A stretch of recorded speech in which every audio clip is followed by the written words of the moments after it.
शाम को जब संदीप ऑफिस से घर आया तो उसकी पत्नी कविता ने कहा, संदीप मुझे तुमसे एक बहुत ज़रूरी बात करनी है। अरे हाँ कहो, दोपहर में भी तुम फ़ोन कर रही थी पर मेरे पास फ़ोन उठाने के लिए समय नहीं था। अभी बोलो क्या बात करनी है। संदीप ने कहा तो कविता बोली, देखो संदीप मैं भी नौकरी करना चाहती हूँ। उसका इतना कहना हुआ कि संदीप ज़ोर से भड़क उठा। तुम्हें किस बात की कमी है कविता, जो तुम जॉब करने की बात कर रही हो। तुम्हें पता है ना हमारे घर की बहुएं बाहर जाकर काम नहीं करती। अच्छा तो फिर रेणुका कैसे कर रही है। क्या वो इस घर की बहू नहीं है क्या। उस पर यह नियम लागू नहीं होता क्या। सिर्फ मुझ पर ही इस घर के नियम कायदे लागू होंगे। गुस्से से कविता ने कहा तो संदीप बोला, कविता वो शादी से पहले से जॉब करती आई है और वैसे भी वो तुमसे ज़्यादा पढ़ी लिखी है। उसने इंजीनियरिंग की है और तुमने मुश्किल से ग्रेजुएशन की होगी, और वो भी पता नहीं ठीक से पढ़ी भी हो या नहीं, या फिर यूं ही डिग्री लेकर बैठ गई हो और जॉब करने की बात कर रही हो। इतना कहकर संदीप व्यंग आत्मक हंसी हंसने लगा। फिर बोला, ऐसे भी तुम्हें कोई काम तो देने वाला नहीं है, और गलती से कोई छोटी मोटी नौकरी मिल भी गई तो 2-4 हज़ार कमा लोगी, और इन 2 पैसे से क्या कर लोगी। घर तो आखिर मेरे पैसे से ही चलेगा। बड़ी आई दुनिया में दूसरों से बराबरी करने वाली। चुपचाप बच्चे संभालो और चूल्हा चौका देखो। ये जॉब वॉब तुम्हारे बस का नहीं है। पुरुषत्व अहंकार में भरकर संदीप ने कहा। संदीप की ऐसी ही बातें कविता को चुभ जाती थी, पर आज उस चुभन को कविता बर्दाश्त बिल्कुल नहीं करने वाली थी, क्योंकि बार बार उसके आत्मसम्मान पर चोट लगती थी।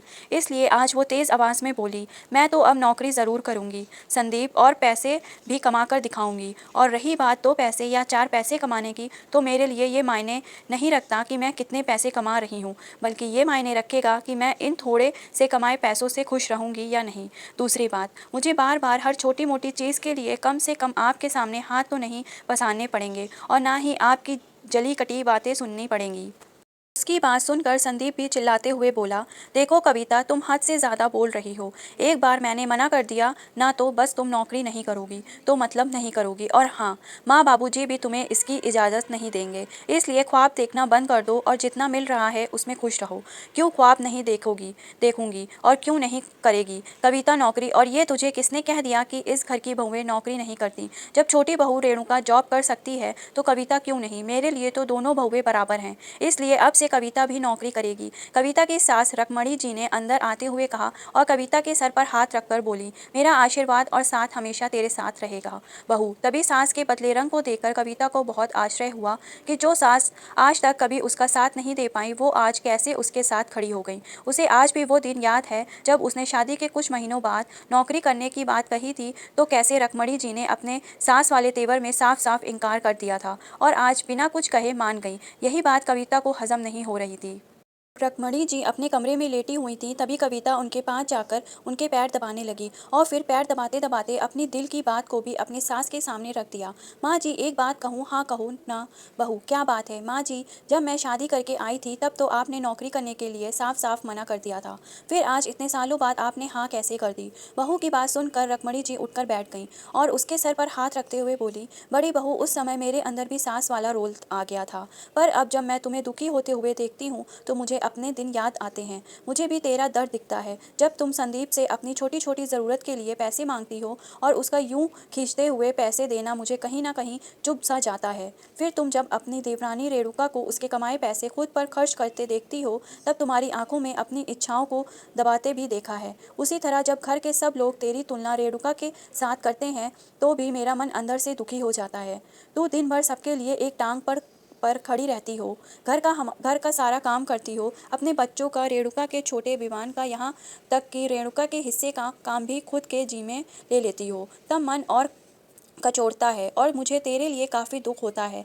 कविता, मैं नहीं चाहती कि तू अपनी सारी ज़िंदगी दूसरों के लिए जीती रहे। तू सबके बारे में सोचती है पर तेरे बारे में कोई नहीं सोचता, और तूने भी शायद यही सब सोचकर शादी के इतने सालों बाद नौकरी करने का फैसला किया होगा। तुझे पता है बहू, मेरे साथ भी कुछ ऐसा ही हुआ था। जब तक मैं अकेली थी तब तक सब ठीक ठाक था, सब मुझे बहुत प्यार करते थे, पर जैसे जैसे मेरी देवरानियाँ ब्याह कर आने लगी वैसे वैसे मेरी तुलना उन सबसे होने लगी। कभी पैसे में तो कभी कपड़े लाते तो मैं, कभी समझदारी में तो कभी रंग रूप में, और हर बार मुझे ही कम आका जाने लगा, जो मुझे बहुत तकलीफ देता था। यहाँ तक तेरे ससुर जी भी बिल्कुल संदीप के जैसे ही बात करते थे, हमेशा मुझे दूसरों की तुलना में कम आंकते थे। उस समय मेरा भी मन बहुत दुखता था, पर मैं कुछ कर नहीं सकी। आखिर बड़ी बहू जो थी, उस घर की तो मन मानकर जीने की आदत सी हो गई थी। पर तेरे साथ मैं ऐसा नहीं होने दूंगी बहू, ये वादा रहा मेरा। कहते कहते रखमणी जी की आंखें सजल हो गईं। फिर लंबी सांस लेते हुए बोली, इसलिए मैं नहीं चाहती बहू कि जो मैंने सहा वो तू भी सहे।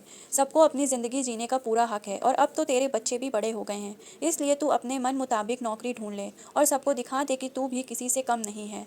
भले ही तुम दो पैसे ही कमाओगी, पर शांति से ही जी पाओगी। यूँ दुत्कार तो नहीं सहन पड़ेगा तुझे।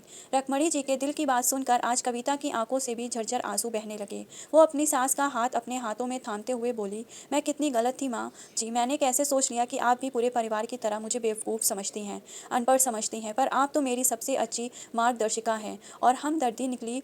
कितना सोचती हैं आप मेरे बारे में माँ जी, शायद मेरी सगी माँ भी इतना नहीं सोच पाती। धन्यवाद माँ जी, मुझे समझने के लिए और मेरा साथ देने के लिए। ऐसा कहकर कविता रखमणी जी के गले से लग गई, लेकिन तभी उसे अचानक अपने ससुर जी का ख्याल आया तो तुरंत ही उसकी खुशी वाला चेहरा उतर गया और मायूस होते हुए बोली, पर माँ जी, क्या बाबूजी तैयार होंगे इसके लिए? ज़रूर होंगे, क्यों नहीं होंगे, और नहीं भी होंगे तो मैं मनाऊंगी उन्हें। अपने लिए ना सही पर तेरे लिए ज़रूर लड़ने को तैयार हूँ, इसलिए तू चिंता मत कर और कल से ही नौकरी ढूंढना शुरू कर दे।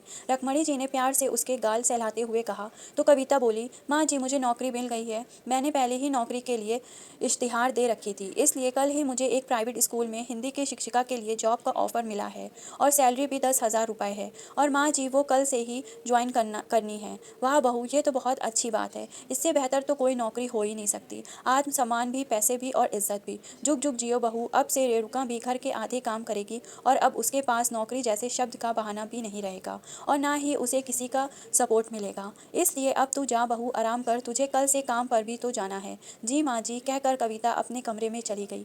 दरअसल कविता की देवरानी रेणुका की शादी को 2 साल हुए थे और जब से वो इस घर की बहू बनकर आई थी, तब से घर के सभी लोग उसे बहुत तवज्जो देने लगे थे। घर की हर छोटे छोटे विचार में उसकी भी सहमति ली जाती थी, यहाँ तक कि ससुर जी भी उसी की ही सहमति लेते थे। कविता का पति संदीप भी अक्सर कविता के पास आकर रेणुका की शैक्षणिक योग्यता देखकर उसकी तारीफों के पुल बांधता रहता, और वो थी कि 24 घंटे बस अपने घर के काम में व्यस्त रहती। इसलिए सुबह से रात तक सारे घर के काम कविता के जिम्मे आ जाते।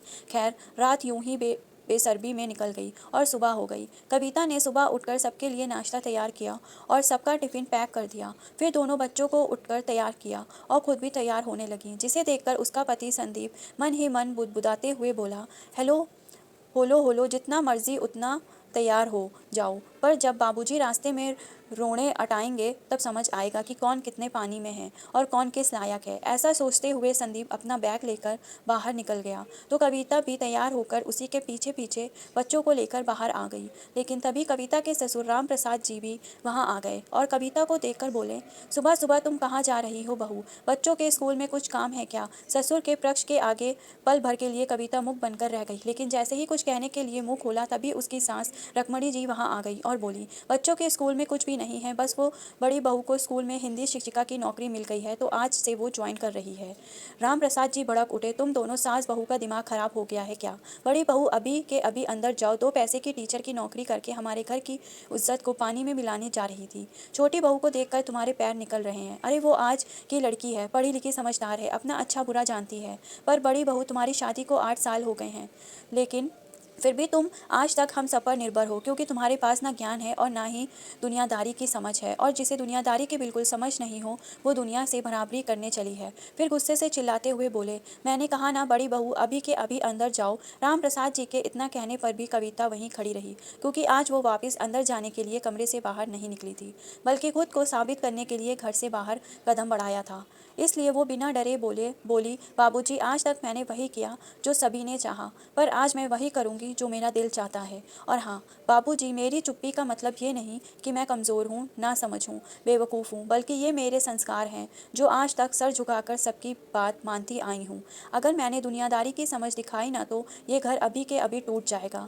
बाबूजी, अपनी देवरानी रेणुका की तरफ नजरें डालकर कविता ने कहा। फिर अपने पति, जो काफ़ी देर से कविता को देखकर मंद मंद मुस्कुरा रहा था, उसकी तरफ देखकर बोली, आज जो मेरे पति निश्चित होकर यहाँ वहाँ भटकते रहते हैं उसकी वजह भी मैं ही हूँ। अगर मैंने उनकी सारी ज़िम्मेदारी नहीं उठाई होती तो इन्हें इतनी आज़ादी नहीं मिलती। और इन सब के बदले अगर मैंने आज अपने बारे में सोचना शुरू कर दिया तो क्या बुरा क्या है? बाबूजी, क्यों घर की छोटी बहू को हर चीज़ की आज़ादी दी जाती है और बड़ी बहू पर पाबंदियाँ लगा दी जाती हैं? बोलिए बाबूजी, क्यों हर बार मेरी तुलना छोटी बहू से की जाती है और फिर मुझे भला बुरा कहा जाता है? क्यों नहीं कभी देवरानी को मेरे द्वारा किए गए काम से तुलना की जाती है? अगर वो बाहर काम करती है तो मैं भी 24 घंटे घर का काम करती हूँ और उससे कहीं ज़्यादा करती हूँ, पर किसी को नहीं दिखता मेरे द्वारा किए गए काम। अगर बाहर जाकर पैसे कमाना ही खुद को बेहतर साबित करना है तो फिर मुझे क्यों नहीं दिया जा रहा है? ये मौका बताइए बाबूजी। क्यों कविता के सवालों का जवाब आज राम प्रसाद जी के पास नहीं था, इसलिए वो चुपचाप सर झुकाए अंदर चले गए और कविता का पति और उसके देवर देवरानी भी शर्मिंदगी महसूस करते हुए ऑफिस चले गए। और रखमणी जी अपनी बड़ी बहू की बलाइयाँ उतारते हुए बोली, वाह बड़ी बहू, आज तो तूने सबकी बोलती ही बंद कर दी। आज तूने साबित कर दिया कि तेरी भी कुछ अहमियत है। जा बेटा, तेरी नई जिंदगी तेरा इंतजार कर रही है। कहते हुए रखमणी जी ने कविता को दही शक्कर खिलाया तो कविता ने रखमणी जी के पैर छूकर प्रणाम किया और पूरे आत्मविश्वास के साथ अपने नए सफ़र पर निकल पड़ी। पूरी दुनिया से बराबरी करने कविता को देखकर आज रखमणी जी भी बहुत खुश थीं। उन्हें तो ऐसा लग रहा था मानो वो अपनी ज़िंदगी की जंग जीत गई हों। जो काम वो नहीं कर पाई आज वो बड़ी बहू ने करके दिखाया और इसका असर राम प्रसाद जी पर भी साफ साफ दिख रहा था। वो आज रखमणी जी से भी नज़र मिलाने में कतरा रहे थे। कहीं ना कहीं कविता के शब्द उन्हें ये सोचने पर मजबूर कर रहे थे कि उन्होंने रखमणी जी के साथ भी बहुत गलत बर्ताव किया है। इसलिए वो रखमणी जी के पास आकर बोले, रखमणी, मैं कितना गलत था आज मुझे उसका एहसास हो रहा है। जिस प्रकार मैंने तुम्हें हमेशा अपनी गिरफ्त में रखा, ठीक उसी प्रकार बड़ी बहू भी हम सबकी गिरफ्त में रही है। मुझे कभी दिखाई नहीं दिया कि घर की बड़ी बहू के भी कुछ अरमान होते हैं, उसकी भी अपनी ज़िंदगी होती है, उसे भी सबसे सपोर्ट की आवश्यकता होती है, उसे भी बराबरी का दर्जा मिलना चाहिए जो अन्य सभी बहुओं को मिलता है। पर मैंने आज तक क्या किया? बड़ी बहू के हिस्से सारी जिम्मेदारी दे दी और छोटी बहू को हद से ज़्यादा सिर पर बिठा लिया। उसके हर सलाह मशवरे को तवज्जो दिया और बड़ी बहू के कभी पूछना भी ज़रूरी नहीं समझा। इसी तरह आपके साथ भी यही करता आया हूँ।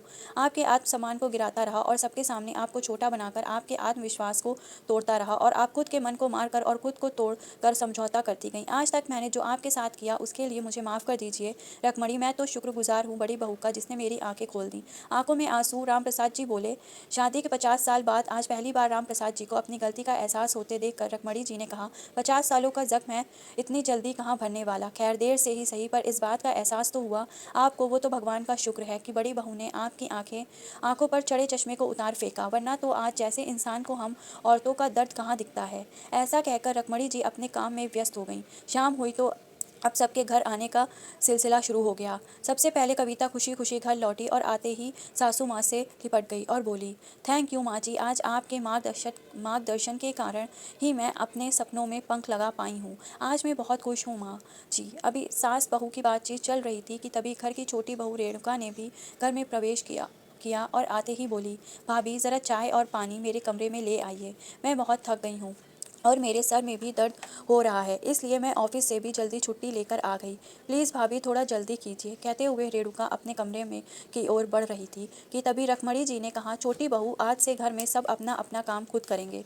जिसे चाय पीना है, जिसे नाश्ता करना है, वो अपना हाथ पैर खुद चलाए और खाए, क्योंकि इस घर में कोई भी किसी का नौकर नहीं है। सब इस घर में उतनी ही मेहनत करते हैं जितना कि तुम बाहर जाकर, और हाँ, अब से तो बड़ी बहू भी बाहर जाकर काम करती है, तो फिर घर के सारे काम बड़ी बहू के जिम्मे क्यों? इसलिए आज से दोनों के हर काम की जिम्मेदारियां बराबर की होंगी। ठीक है छोटी बहू। तभी अंदर से राम प्रसाद जी भी आ गए और बोले, और हाँ छोटी बहू, अगर चाय बनाओ तो सभी के लिए बनाना, क्योंकि बड़ी बहू भी काम से थकी हुई आई है, इसलिए उसके कमरे में जाकर पहुंचा देना। राम प्रसाद जी के मुंह में पहली बार ऐसा सुनकर रेणुका का मुंह खुला का खुला रह गया। अब तक तो उसका सिर दर्द भी गायब हो चुका था। जिस बात का उसे सबसे ज़्यादा घमंड था, आज वो घमंड चकनाचूर हो गया था। इसलिए जी बाबूजी कहकर रेणुका अपने कमरे में चली गई और कपड़े चेंज करके गुस्से में रसोई में चाय बनाने के लिए आ गई। जैसे ही रेणुका चाय बनाकर बाहर आई, वैसे ही संदीप और रेणुका का पति अमित भी आ गया और आते ही उन दोनों की नज़रें रेणुका के हाथों में पकड़े चाय की ट्रे पर गई। रेणुका के उतरे चेहरे को देखकर उन दोनों को इतना तो पता चल ही गया था कि घर का माहौल कुछ बदला हुआ है। जहाँ कभी रेणुका की जगह कविता होती थी, आज वहाँ रेणुका चाय लिए खड़ी थी। खैर संदीप और अमित अपने अपने कमरे में चले गए। संदीप जैसे ही कमरे में गया तो उसकी नज़र कविता पर पड़ी। वो बेड पर बैठकर चाय पी रही थी और चेहरे पर आत्मविश्वास की लकीरें साफ दिखाई दे रही थी। आज जो कुछ भी सुबह से हो रहा था वो कविता के साथ अच्छा ही हो रहा था। इसीलिए संदीप ने भी शांति से अपना सामान जगह पर रखा और कविता के पास आकर बोला, आई एम सॉरी कविता, मुझे माफ़ कर दो, मैंने तुम्हें हमेशा गलत समझा। एक ही दिन में सब कुछ बदल गया। जहाँ तुम्हें होना चाहिए था वहाँ रेणुका है और जहाँ रेणुका को होना चाहिए था वहाँ तुम हो। मानना पड़ेगा कविता, इसी बात पर कुछ गर्मा गर्म पकौड़े और चाय पिला दो। आखिर पुरुष वाला अहंकार जो था संदीप के पास इतनी जल्दी उतरने वाला कहाँ। सब कुछ बदल गया था। इसलिए उसने कहा, सॉरी पति देव जी, चाय का पतीला और प्यास रसोई में ही पड़े हैं, कृपया अपने हाथ चलाएं और खुद पका लें। वो क्या है ना, आज काम का पहला दिन था तो मुझे बहुत सारे काम निपटाने हैं। इतना कहकर कविता अपने काम में व्यस्त हो गई और संदीप वहीं खड़ा उसका मुंह देखता रह गया।